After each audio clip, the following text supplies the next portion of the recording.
What's up, guys? Reporting you live from the south of France. If you can't tell from the t-shirt that I'm wearing, I am on vacation. I first started off in Paris, and to get to the south of France, I could have took the train, but this side I decided to take a rental car. So for starters, what I'm driving today is a BMW 116i. It's a 5-door hatchback, not sold in the United States, but it's pretty popular here in the US, in Europe. I'm not sure how the numbers compare to 3 Series, but I've definitely seen a lot of these 1 Series hatchbacks than any other car around while I've been here for about 10 days. Now, I think this is the best rental car money can buy in France. Well, not money can buy, but it's the best budget rental car, or best rental car for enthusiasts in Europe. Let's just call it that. So the reason why I say that is because it's a 5-door hatchback, manual, rear-wheel drive, turbo. It's debadged. Look, there's no badges on the car, which is very popular in Europe. So that way, you can blend in with the natives. Also, it's a great budget. I got the car from Sixt. It was about $81-ish a day for 5 days, which isn't too bad. This was a level above the economy rental cars that they offer. It was basically compact luxury mode, I believe, and so it was in between a BMW, Alfa Romeo, or a Renault, which is a French car that they don't sell in the United States. Unfortunately, they don't sell any French cars in the United States besides a Bugatti, which is owned by Volkswagen, but that's another story. So I reserved that, but a tip that I was given was that you want to call in advance. So about 2 weeks before I flew out, I called them and let them know, like, hey, I would like to have a BMW, so if you could please make sure that they have one when I'm there to pick up the car, that would be great. And the lady from customer service basically told me, well, we can't guarantee you, but I'll put a note in there saying that, you want a BMW. And then the time came around and they had just one BMW left for me. So I was pretty stoked about that. And now that I've driven it about 300 miles, I'm even more stoked about the fact that I got this car. I think it was a really good decision. The interior of this car is actually way nicer than my M235i. And I just have a 2016. I don't know what year this car is. I'm guessing it's either 2018 or 2019. But look at this instrument cluster. And I even have like some cool features like the speed limit info. And I have the iDrive. I think this is iDrive 2.0 or 3.0. Someone correct me, but it's a nice new menu, and it actually works a lot better when it comes to the entertainment. Because when you plug your iPhone in, you don't have like this horrible problem that I have with my car, that I plug my iPhone in and it never goes to Spotify. It always goes to Apple Music, which is really annoying. But look at this interior. Not bad for 81 bucks a day. And of course, the best part about the interior, the manual lever. Now, it's a 6-speed manual, and the car also had these 3 different driving modes, kind of like my M235i has, except there's no, well, actually, I'm sorry, there's 2 driving modes.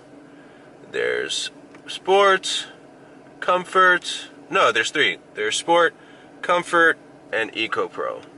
So Eco Pro is the most fuel efficient mode, Comfort is the regular mode, and then there's Sport. And actually, let's see, I can configure Sport.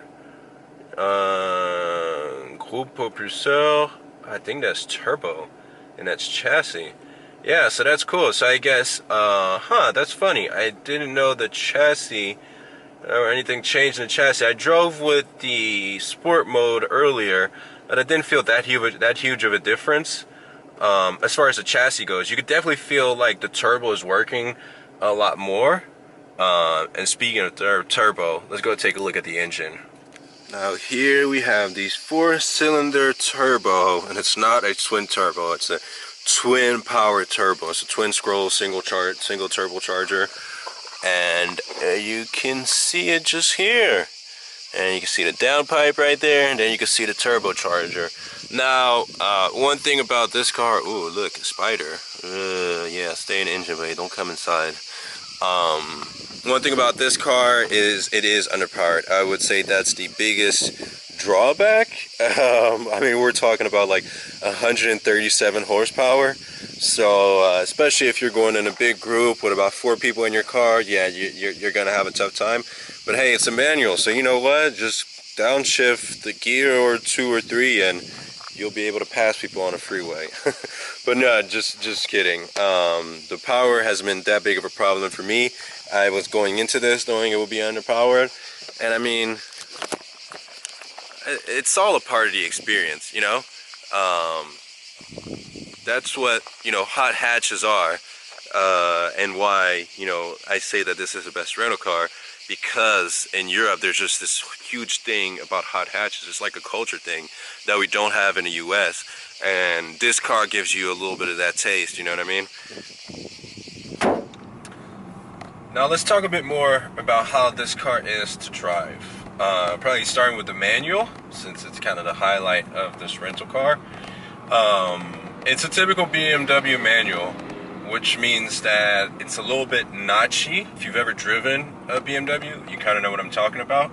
Especially getting out of first gear, it's weird. It feels a little bit rubbery, but it's a good solid manual. I would say the clutch is actually really similar to the clutch I had in the M4. When it comes to the engine of this car, the 4-cylinder turbo, you have to hunt for power, I would say, which means you have to downshift, which means you have to rev match. I would also note that driving this car now without my, I think it was about 20 kilogram luggage, 20 plus 30, and just all my junk in a car, it actually feels faster. You know, this is a car that is pretty light, so, and you know, you don't have that much power, so removing as much weight as possible, you know, makes the car faster. So keep that in mind if you get this as a rental. When I first got in it, I first picked it up and I was driving out of Paris and then down on the autoroute, the freeway, the chassis felt a little bit wobbly once I got to, like, I don't know, like 130 and 140 kilometers per hour, and we were going on these kind of high-speed turns, you know, which aren't like crazy turns or whatever. But there was a couple times where I felt like a little bit wobbly. But I don't know, I just kind of got used to it. Maybe it's because there was so much weight in the car, and of course, like I said, hold on, I got to downshift real quick. Sorry about that. Yeah, rev match for the win. Yeah, oh, that's the RS5. No, that's the S5. Yeah, so, what was I talking about? Yeah, so the chassis, so at first it felt a little bit wobbly, you know, coming from an M4 and then M235i, which has, you know, all the M suspension bit. I was a little bit surprised, I would say. I don't know, I just wasn't used to it. But now the car feels great. You know, I kind of just, you know, I know to brake maybe a little bit earlier than I would an M235i, and kind of take it a little bit easier, but I'm having a ton of fun. Brakes are great, no complaints. These aren't the Blue M brakes, so they don't squeak, thank God.